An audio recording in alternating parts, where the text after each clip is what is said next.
Jazzcast Pros.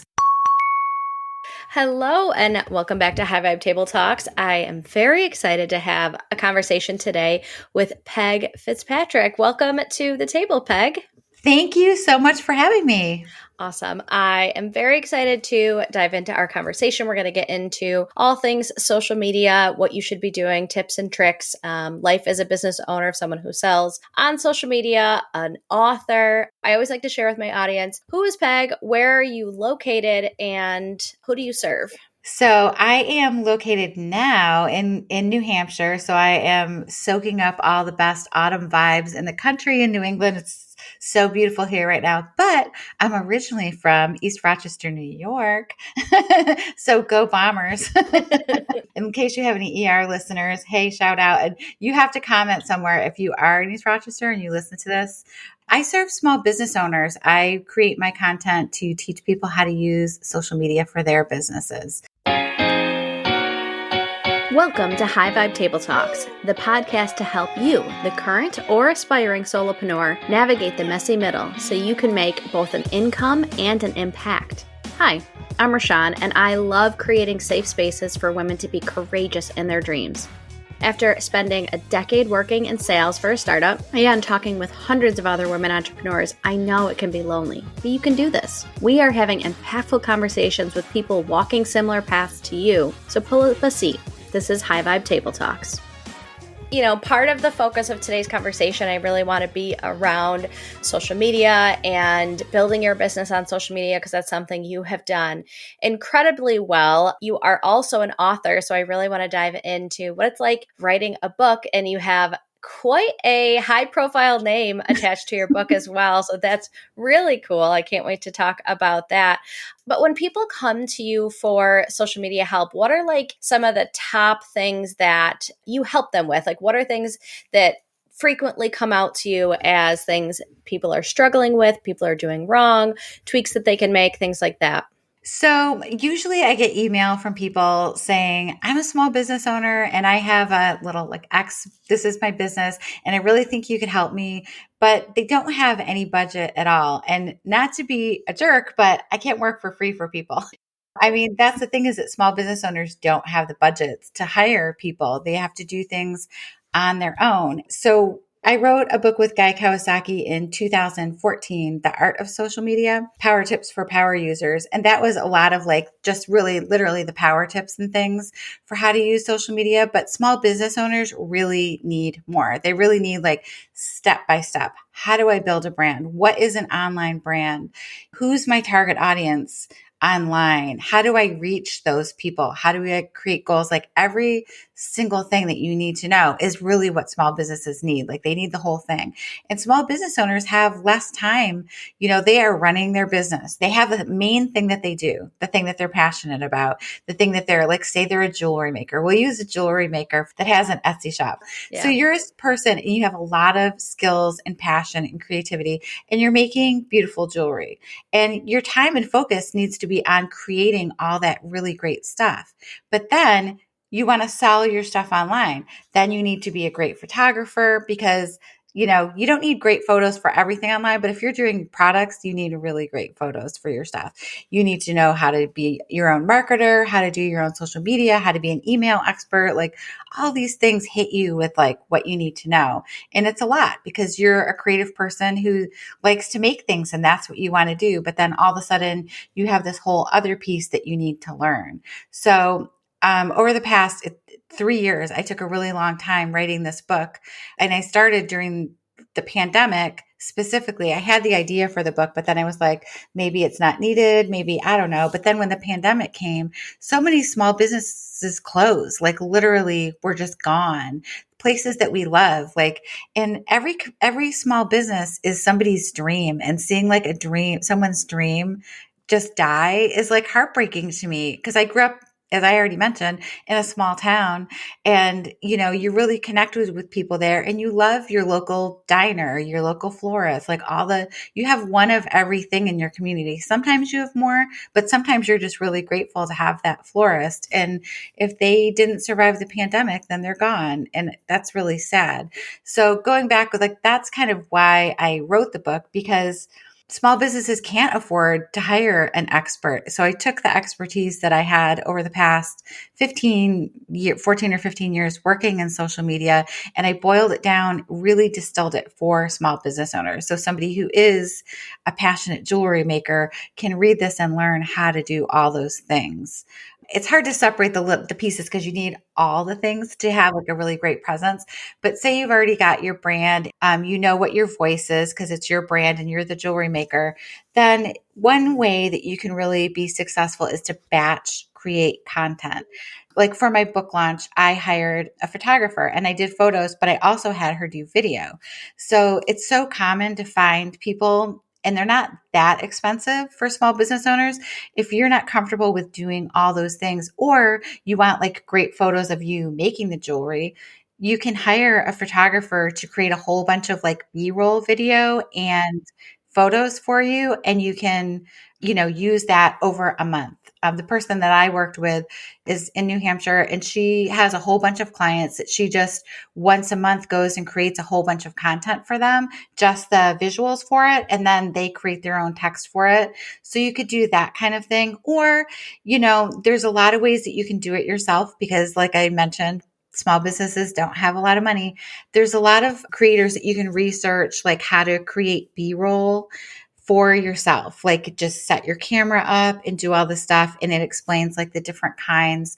Online Drea is a really great Instagram person to follow. Do you follow Drea? I don't. She has a class that's like how to film B-roll, and it's not very expensive and it's really super helpful. And it just gives you like all these different ideas. But just look on YouTube or TikTok on like how to film B-roll and just take a couple, like 1 or 2 times during the month and create a bunch of video and photos for yourself that you can share out through the month, because it's really hard to get good quality photos of yourself if you're doing it last minute or it's like an afterthought and you're like, oh shoot, I don't have anything to post. And when you get in that situation where you haven't planned and you don't have content ready to go, that's when you create content that's not going to really reach your audience because it's on the fly, right? And I think for personal brands, maybe people can get away with that a little bit. But if you have products, those need to be stellar when you're out there selling it. So I think having a batch day when you can create video and photos for yourself and then just create a library of those, you can put that whole library in Canva and then just use it. And another thing is, you don't have to create a brand new thing for everything. You can reuse videos in a whole bunch of different ways. So if you had like a little suite of like 15 little teeny clips, and I mean like even 5 to 10 seconds each, you could edit those together in a whole bunch of different ways to create new content. It doesn't have to be a brand new photo or a brand new video every time. You can just remix them a little bit and create really great stuff. Yeah, because one of the things that I heard around the algorithm is like only 3% of your audience sees all of your stuff. So isn't it hard? It's like a stab, right? I know. 3% if you're lucky. Yeah, because you take so much time to put something together and then you're like, Right. wait, only 3%, like that's crazy. And so, but it can give you a bit of freedom of like, okay, most of your audience probably hasn't seen this. Share it again, use it in a different way. And like, it just kind of takes the burden off. Yep. And it makes it easy to like, then you can hit a trending music or something, just using the same video clip that you already used. Or a lot of the bigger like do it yourself bloggers, Amy Licurdo is a really great Pinterest and Instagram person. She creates like recipes and do it yourself kind of stuff. And she reshares her stuff and just remixes it, the videos and content that she creates. I mean, it's just everyone isn't going to see the thing that you post the first time, like you said. So remix and reuse, and don't feel like, oh no, somebody's going to be like, didn't you just post that? Because Right. they're not going to notice. I mean, I'm not saying right in a row do the same photos, but you're remixing them. You can edit them a little bit differently. There's all different ways to reuse photos too. Yeah. I think as entrepreneurs, we tend to make things as hard as we possibly can on ourselves. We do. It's like it can be easier. It's okay. You Yeah. know? Why are we so hard on ourselves?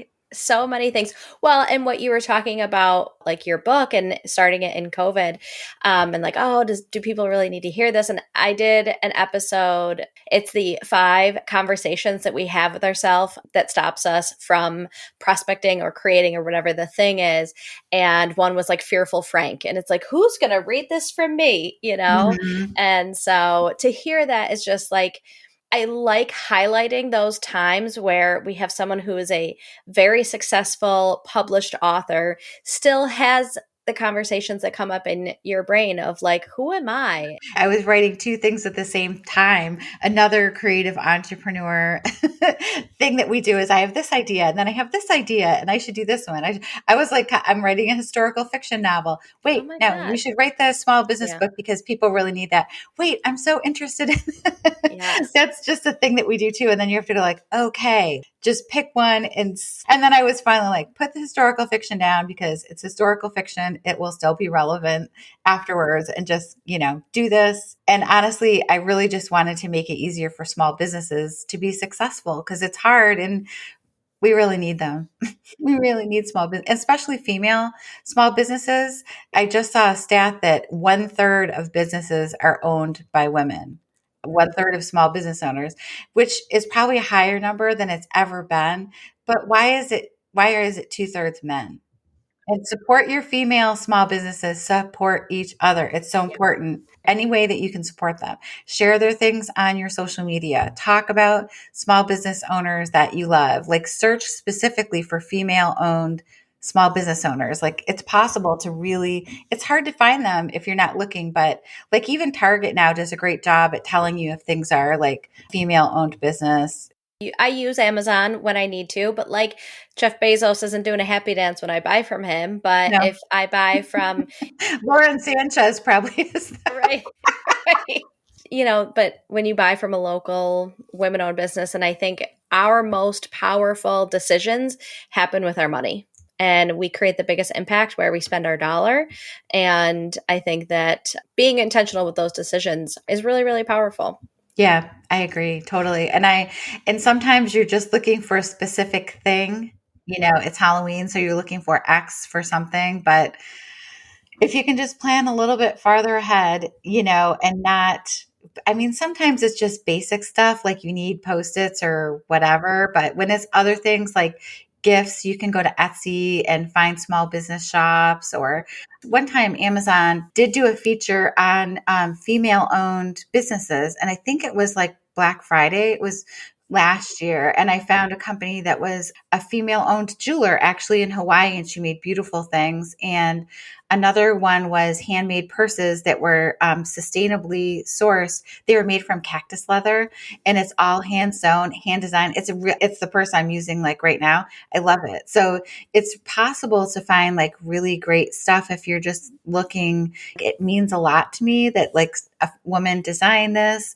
She made it, and also that it's made out of cactus leather, which is amazing. Yeah. And I believe in like the energy of things. I have one coffee mug that I drink out of frequently, and it's from a woman potter in Fairport, actually. Yay. Just like when I drink out of it, there's a different vibe for my day. So I totally I believe think that. pottery specifically has that handmade pottery. Like it's shaped. I have a teacup that's literally holds almost just a cup. It's really just like the perfect little size. You make it, you hold it. The pottery gets really warm. It's beautifully glazed, hand painted. I feel like handmade pottery has super great vibes. Yeah. I wanted to talk a little bit about social media, also about yourself as a business owner. And so I think a lot of people will really resonate with the fact that like you do have all these ideas. And so do you have any processes that you go through when you're like writing a book and then all of a sudden this idea comes up and this idea comes up? Like how do you like navigate deciding where you're going to put your energy? It's a good question. I mean, is it possible I have ADHD or ADD? It's possible I do. I think I might. I don't know. Everybody says that kind of thing, but literally, I think a lot of entrepreneurs really have that ping pong mentality. And sometimes, even when you're in the process and you hit a little roadblock, then another idea comes. Like, how do you stay focused? Those things are really important. So when I am working on one project, whether it's like a client project or a creative project like writing, I will block the time off. I use the most important mental time for me is like in the morning. It's like after breakfast, do all the routine stuff, check email, and then it's like, all right, now I'm writing and I will not do anything else. Hard thing is doing research for stuff because you can go down a rabbit hole, especially social media research. You're like, oh, wait, let me look. And then you're like, woo, then you're gone. So you have to not do those things at all. And you have to just really focus on that. Put it on your calendar as focus time that you're only going to work on this project. If other ideas come up, just write them down. Even I will put my phone away, like, because I like to use the notes app a lot just for quick things. But if you pick up your phone, then you see that somebody texted you. So I turn that off. And I actually have a separate place that I write. This might be a little bit, but it helps me a lot. I work in my office here at my desk, and then I write in another room that's a guest room, but it has a desk in it. So I like to write in there because then I'm like, this is writing, that is work. Those are like two separate things for me. It doesn't have to be a whole separate workspace, but just somehow, even if it's just like, I'm going to go to the library. Libraries are really great places to write. You just bring your stuff, or a coffee shop if you can work somewhere where there's noise and people. But I like to just have that focus time. I have like the computer that I'm going to write on, and then put my phone away. You know what? It's fine if you have a couple hours and you're not checking it. It's fine. Yeah. It's so hard. It's hard, but mentally, just let yourself not check it. You're going to be writing. So it's literally just taking all those things. And then if something comes up, just write it, like have a pad of paper there and just write the idea down, and then later put it into your notes app or to Trello for ideas. Because sometimes when you're in the creative process, you will have a really great idea and you don't want to lose it.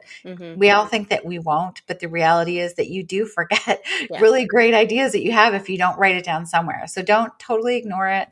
And then there's things like focus apps that you can use on your computer that just literally, for writing in particular, you can just have it take up your whole computer and nothing else. Don't see anything else. If you need any research for what you're working on, try to do it before you're in the writing stage. I try to really do that, whether it's the historical fiction or, novels, whatever you're writing. It's easier to do the research ahead of time. You might come up with something that you have a question on, maybe just make a note of it and then keep writing and just look that up later. For writing in particular, so I use the Scrivener app, and you can write any kind of book in there, and then you can focus on just that. You can also write in Word if you want, if that's easier. But Scrivener gives you a whole format for writing, whether it's screenplays or like whatever kind of thing you want to write. It helps with the format of everything, and you immediately feel like I'm writing a book, which is really helpful. If you're in a Word doc, it feels like things that you've already done a lot. Like we've all written in Google Docs and Word docs.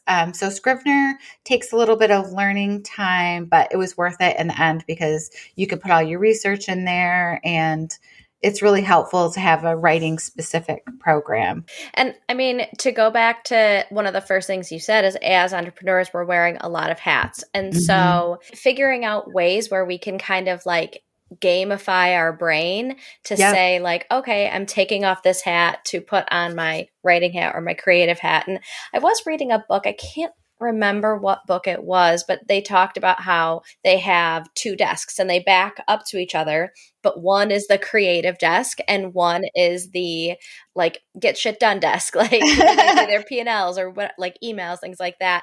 And so having that dedicated space where you can say, okay, like let my creative brain do what it wants to do and be messy and be like silly and joyful and playful and all the things that. Isn't it weird though? Like someone else, I mean, there are no new ideas, but that's just what I did. I haven't read that book, but we need to do that because our brains are so fragmented with, we're inundated with information and images and text, and holy smokes, the news cycle right now. We have another month to go through. I mean, mentally, that is even a lot. Like, It is.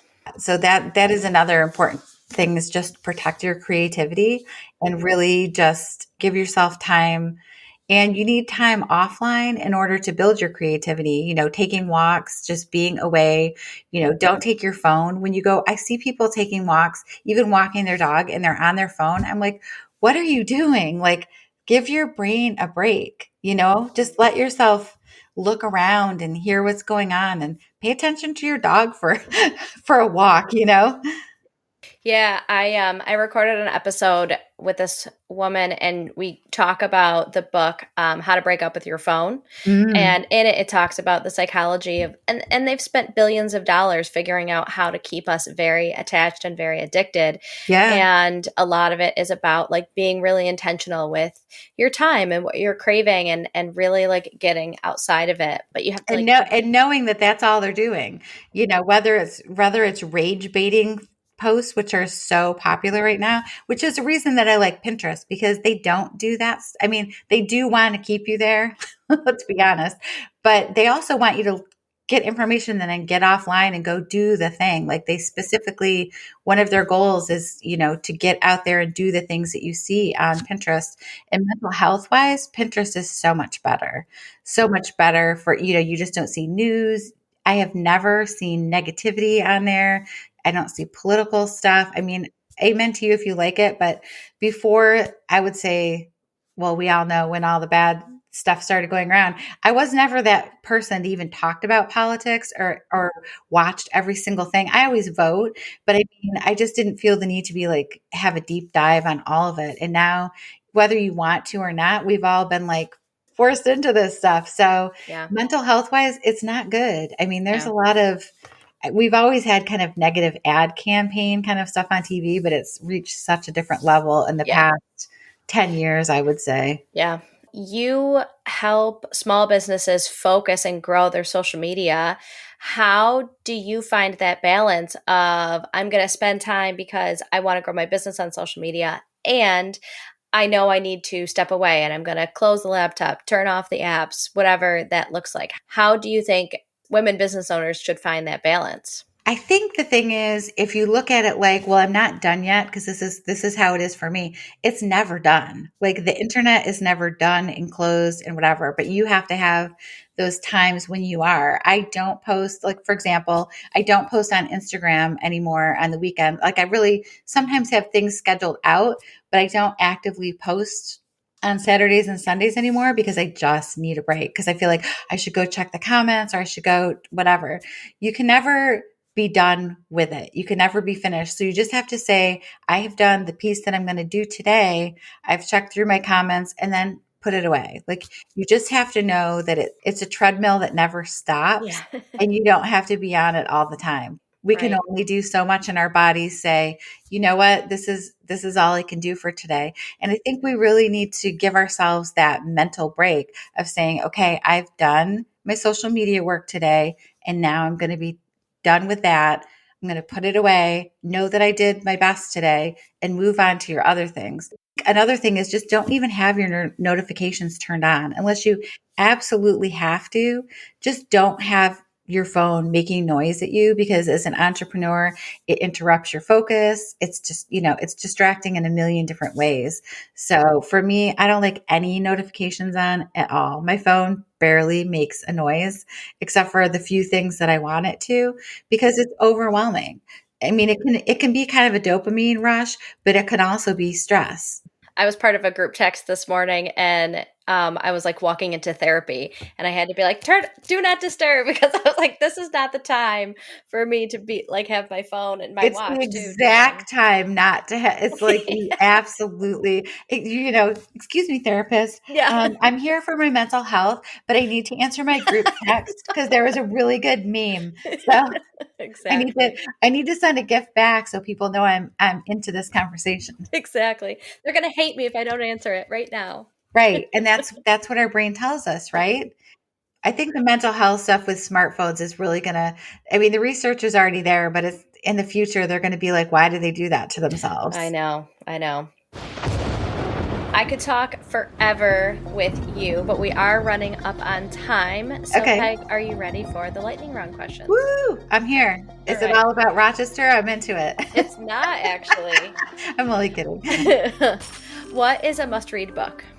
Ooh, that's a really good question. I have millions and millions of books. Good book to read for entrepreneurs. I would say Austin Kleon, the guy that does like creativity books, any of his and his blog. Yeah, he's good.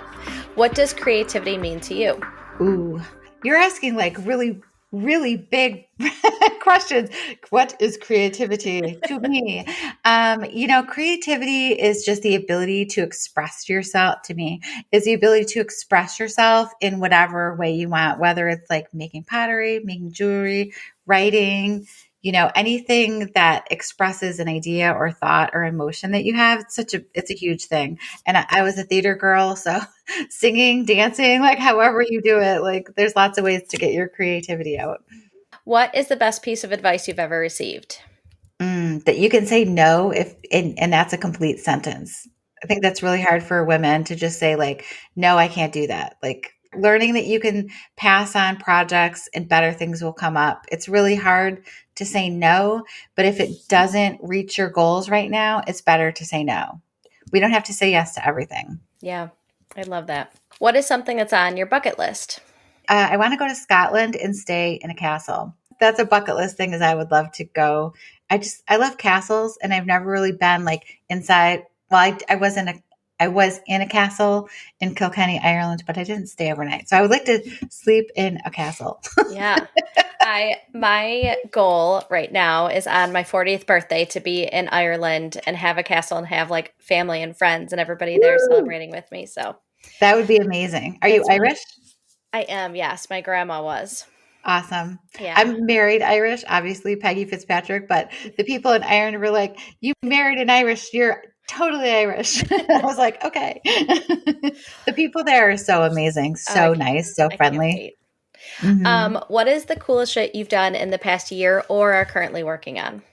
I would say my book launch, because I worked on it for a really long time, and publishing is so hard. It's so hard to publish. It's hard to write the book, but everything that comes after it is also really hard. So I'm really proud of myself for like sticking through everything and just really, I'm putting all my marketing expertise into my own launch, which it's always hardest to do your own thing. So I'm in the mile, 24 of the marathon. So I got to keep going. Awesome. And we will put all of the notes of how people can get your book and how people can connect with you and all those sorts of things. Where do you show up most on social media? I'm on Threads, if you want to just say hi. And I'm also on Instagram. So either one of those, I'm checking in and having a conversation. So perfect. Depending on where you like to go, where do you like to go? I love Threads. I feel like Threads is this really cozy, like warm hug right now. And it's just, I love showing up there. Yeah, me too. It's a really great place for authors and book lovers. Yep. Yeah. Agreed. Awesome. Well, this was such a wonderful conversation. Thank you so much for coming. Thank you for having me. It's great to connect. If you like that episode, please leave a review. Those are always so helpful on whatever platform you listen to this. Until next time, remember that big dreams and small steps will transform your life.